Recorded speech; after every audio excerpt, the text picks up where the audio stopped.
নমস্কার দর্শক ও শ্রোতা বন্ধুরা, আশা করি ঠাকুরের আশীর্বাদে সকলে খুব ভালো আছেন এবং সুস্থ আছেন। আজ আমি ঠাকুর শ্রী শ্রী রামকৃষ্ণদেবের কাহিনী অবলম্বনে কথামৃত থেকে বিজয় ও শিবনাথ নিষ্কাম কর্ম সন্ন্যাসীর বাসনা ত্যাগ এই পরিচ্ছেদটি আপনাদের সামনে তুলে ধরব। বিজয়ের প্রতি দেখো, শিবনাথের ভারী ঝঞ্ঝাট, খবরের কাগজ লিখতে হয়, আরও অনেক কর্ম করতে হয়।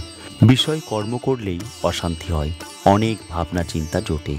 শ্রীমদ্ ভাগবতে আছে যে অবধূত 24 গরুর মধ্যে চিলকে একটি গরু করেছিলেন।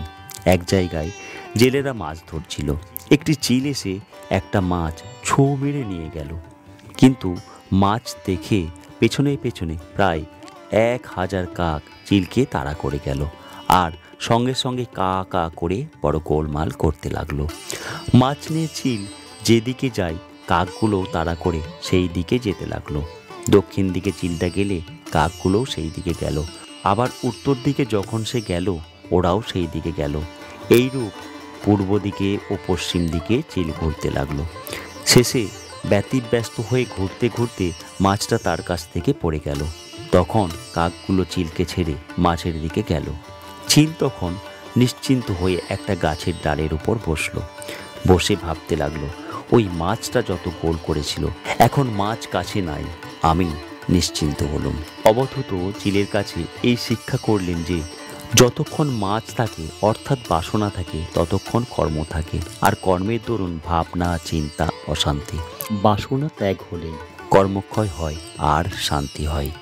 তবে নিষ্কাম কর্ম ভালো, তাতে অশান্তি হয় না, কিন্তু নিষ্কাম কর্ম করা বড় কঠিন। মনে করছি নিষ্কাম কর্ম করছি, কিন্তু কোথা থেকে কামনা এসে পড়ে জানতে দেয় না। আগে যদি অনেক সাধন থাকে, সাধনের বলে কেউ কেউ নিষ্কাম কর্ম করতে পারে। ঈশ্বর দর্শনের পর নিষ্কাম কর্ম অনায়াসে করা যায়। ঈশ্বর দর্শনের পর প্রায় কর্মত্যাগ হয়।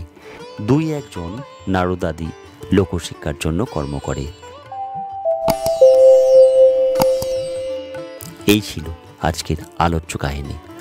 আজকের এই ভিডিওটি যদি আপনাদের ভালো লেগে থাকে তাহলে অবশ্যই অনুরোধ করব, কমেন্ট বক্সে ছোট্ট করে একটি কমেন্ট এবং লাইক অবশ্যই করে যাবেন।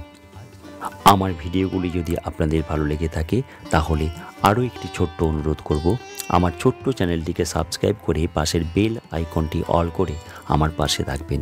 আর ইতিমধ্যে যারা আমার ছোট্ট চ্যানেলটিকে সাবস্ক্রাইব করেছেন তাদের সকলকে আমার অন্তর থেকে অসংখ্য ধন্যবাদ। আজ এই পর্যন্তই। ঠাকুরের আশীর্বাদে সকলে খুব ভালো থাকবেন, সুস্থ থাকবেন, আনন্দে থাকবেন। ভিডিওটি সম্পূর্ণ দেখার জন্য অসংখ্য ধন্যবাদ।